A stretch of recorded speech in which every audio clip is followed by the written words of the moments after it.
Hi friends, welcome to our channel Telugu info media. Mangalagiri Lakshmi Narasimhaswamy దేవాలయం యొక్క పూర్తి చరిత్రను ఈరోజు మనం తెలుసుకుందాం. లక్ష్మీ నరసింహస్వామి దేవాలయం వాస్తవంగా 2 దేవాలయాల కింద లెక్క. కొండ కింద ఉన్న దేవుడి పేరు లక్ష్మీ నరసింహస్వామి. కొండపైన ఉన్న దేవుడిని పానకాల స్వామి అని అంటారు. కొండపైన దేవాలయంలో విగ్రహానికి బదులుగా కేవలం తెరుచుకుని ఉన్న నోరు ఆకారంలో ఒక రంధ్రం అనేది ఉంటుంది. ఆ తెరుచుకుని ఉన్న రంధ్రమే పానకాల స్వామిగా ప్రజల నమ్మకం. మంగళగిరి పానకాల స్వామికి ఒక ప్రత్యేకత ఉంది. పానకాల స్వామికి పానకం అభిషేకం చేస్తే అభిషేకం చేసిన పానకంలో సగం పానకాన్ని స్వామి త్రాగి మిగిలిన సగభాగాన్ని మనకు ప్రసాదంగా వదిలిపెడతాడట. ఎంత పానకం అభిషేకించినా అందులో సగమే త్రాగి మిగిలిన సగాన్ని భక్తులకు వదలడం ఇక్కడ విశేషం. అందుకనే స్వామిని పానకాల స్వామి అని పిలుస్తారు.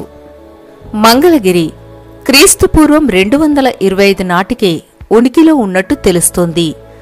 ధాన్య కటకం రాజధానిగా క్రీస్తుపూర్వం 225 నుండి 300 వరకు ఆంధ్ర శాతవాహనుల రాజ్యంలో మంగళగిరి ఒక భాగం.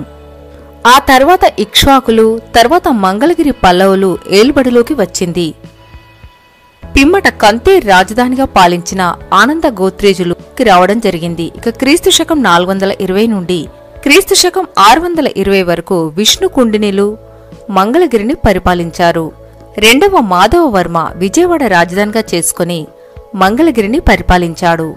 క్రీస్తు శకం 630 నుండి చాళుక్యుల ఏలుబడి సాగింది. 1182 నాటి పల్నాటి యుద్ధం తర్వాత మంగళగిరి కాకతీయుల పాలనలోకి రావడం జరిగింది. 1323లో ఢిల్లీ సుల్తాన్లు కాకతీయులను ఓడించిన తర్వాత మంగళగిరిపై సుల్తాన్ల పెత్తనం మొదలైంది.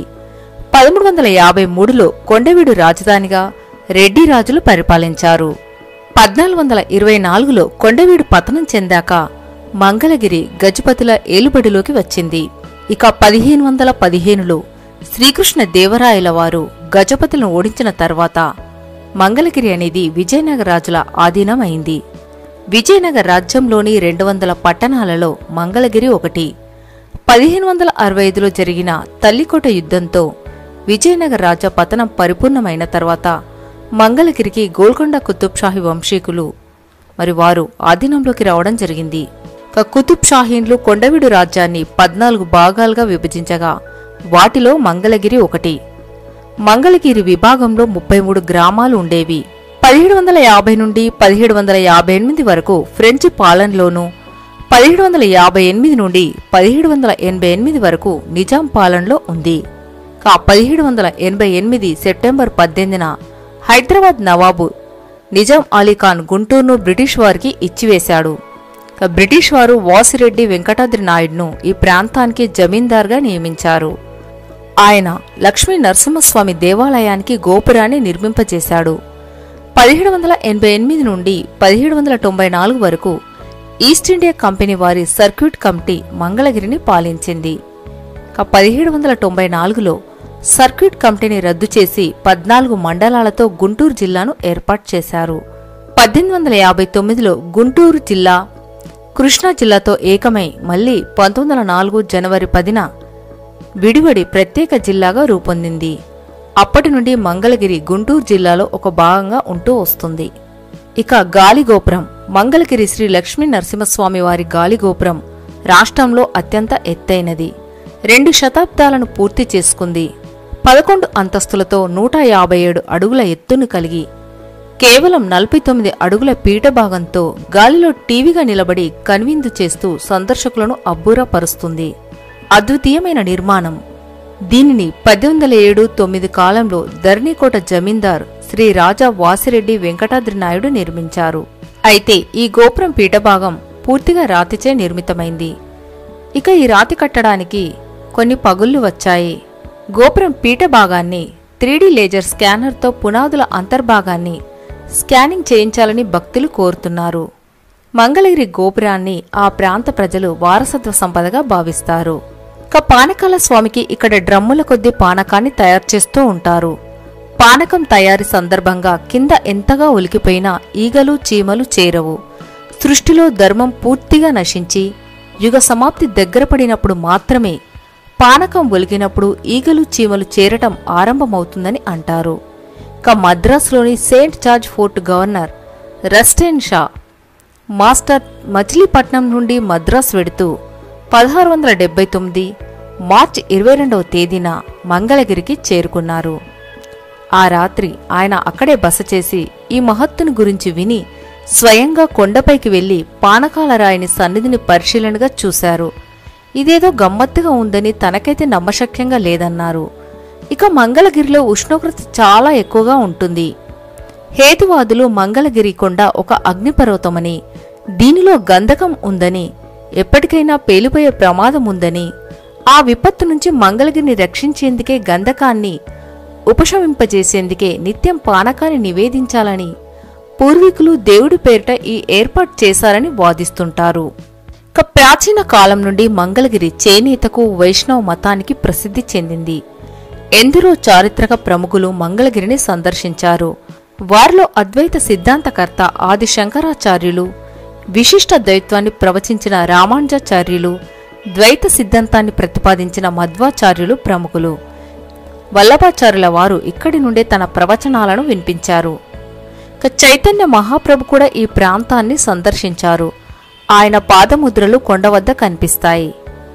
తాళ్లపాక అన్నమాచార్యుని మనుమడు తాళ్లపాక చిన్న తిరుమలయ్య 1561లో రామానుజ సమాజానికి ఇక్కడ భూమిదానం చేశారు. శ్రీకృష్ణ దేవరాయల కాలంలో ఆయన మంత్రి తిమ్మరుసు మంగళగిరిని సందర్శించి విజయస్తూపం నిర్మింపజేశాడు. కొండవీటి మంత్రి సిద్ధరాజు తిమ్మరాజు గుడిని అభివృద్ధి చేసి భూదానం చేశారు. అబ్బన కవి ఈ దేవాలయాన్ని అనేకసార్లు సందర్శించి తన అనిరుద్ధ చరిత్రను నరసింహస్వామికి అంకితమిచ్చాడు. 1820 నవంబర్ 20న తంజావూరు రాజు షరభోజీ గుడిని దర్శించి దక్షిణవర్త శంఖాన్ని బహూకరించారు. ప్రధాన వీధిలో రామాలయం వద్ద శాసన స్తంభం వీధి అనే ఒక వీధి ఉంది.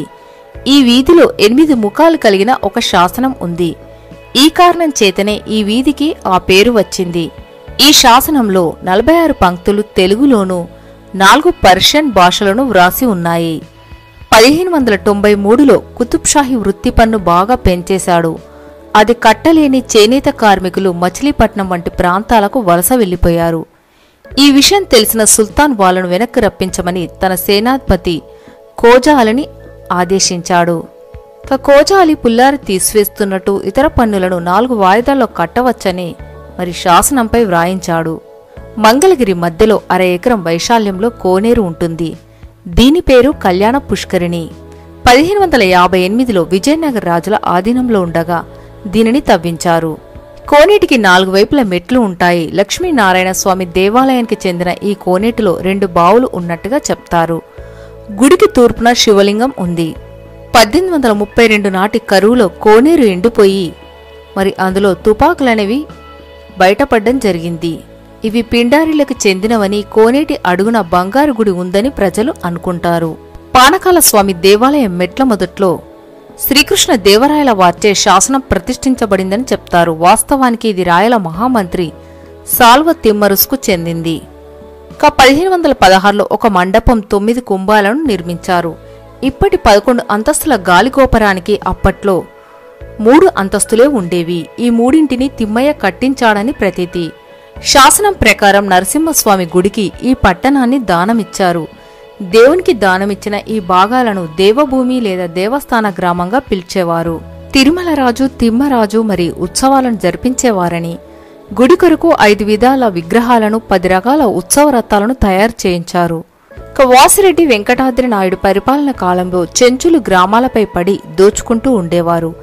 ఈ దోపిడీలను అరికట్టడానికి ఆయన 150 మంది చెంచు నాయకులను ఆహ్వానించి వారిని మట్టు పెట్టించాడు.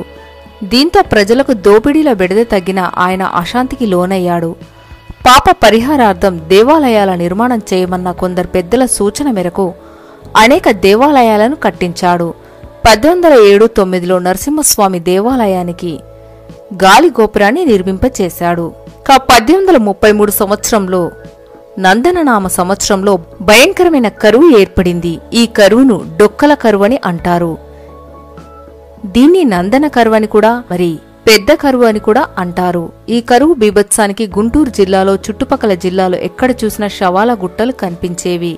కంపెనీ వారికి కరువును ఎదుర్కొనే శక్తి, ఆసక్తి లేక లక్షలాది మంది బలయ్యారు. కేవలం గుంటూరు జిల్లాలోనే 5 లక్షల జనాభాలో 2 లక్షల వరకు చనిపోయారంటే కరువు తీవ్రతను మనం అర్థం చేసుకోవచ్చు. ఈ కరువు వలన దాదాపు 20 ఏళ్ల వరకు ప్రజలు పొలాలనేవి సాధారణ స్థితికి రాలేకపోయాయి. కరువు బీభత్సం గుంటూరు జిల్లాలో అధికంగా ఉండడం చేత గుంటూరు కరువు అన్నారు. 1814లో దాదాపు 25,000 మంది పిండారీలు ఉండేవారు. 20,000 గుర్రాలుండేవి.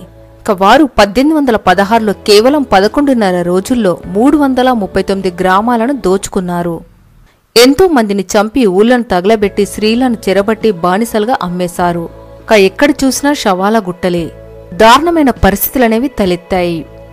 బ్రిటిష్ వారి పాలనలో అడవులు ఆక్రమించి అక్కడి వారికి జీవనభృతి లేకుండా చేశారు. వారు చివరికి దొంగలుగా మారారు. క్రీస్తుపూర్వం 225 ముందు నుంచే ఉన్నట్టుగా పేర్కొనే మంగళగిరికి సుదీర్ఘమైన చరిత్ర ఉంది. గుంటూరు విజయవాడ జాతీయ రహదారిపై గుంటూరుకు 20 కిలోమీటర్ల దూరంలో ఉన్న ఈ చారిత్రక పట్టణంలో ప్రసిద్ధి చెందిన మరి మహిమాన్వితమైన పానకాల నరసింహస్వామి దేవాలయం ఉంది. యుగాంతాన్ని సూచించే ప్రాంతాల్లో మంగళగిరి కూడా ఒకటి. స్థల పురాణాన్ని పరిశీలిస్తే పూర్వకాలంలో ఇక్కడ నముచి అనే రాక్షసరాజు ఉండేవాడు. అతను బ్రహ్మచేత వరం పొంది దేవతలను మునులను విపరీతంగా వేధించేవాడు. దీంతో వారంతా కలిసి విష్ణువును వేడుకొనగా స్వామి ఉగ్రనరసింహుడి రూపంలో రాక్షసుణ్ణి సంహరిస్తాడు. అంతటి ఉగ్రరూపాన్ని దేవతలు చూడలేకపోయారు. దీంతో ఆ ఉగ్రరూపాన్ని చల్లార్చడం కోసం పానకాన్ని సమర్పించారు.